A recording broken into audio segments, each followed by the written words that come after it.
Kako mwongere. Ibiro 45 sangwa twasimbire kuzasoreti zana nasho kana tishikuti.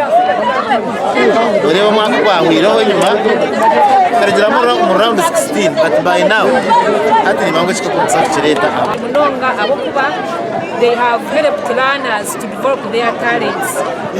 Learners now babasa not only developing their talents but socially to learn how to live with one another, to socialize and also to live in the community.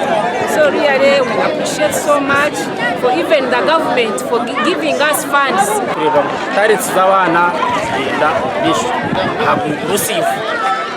Tuka district tureba ngo umwana we no district yitu ashimira kuba ine cyakora kurugero ko yazirwe wena abano murema batumurema so tugerezeho nko mu rwito rwo kubanza kugeza ngo abana bo bize nabo bagezeho kuba traininga nabo kandi hanga yacu kukora zobera nabo bazo gucayi bazana batwereka talents kandi ba competing akabandi twashemererwa kandi wari ngaho umwuga mwingi ushimye kuba tukora kureba ngo abana babona baragayo twasanga bino buri mabutakuja butakushana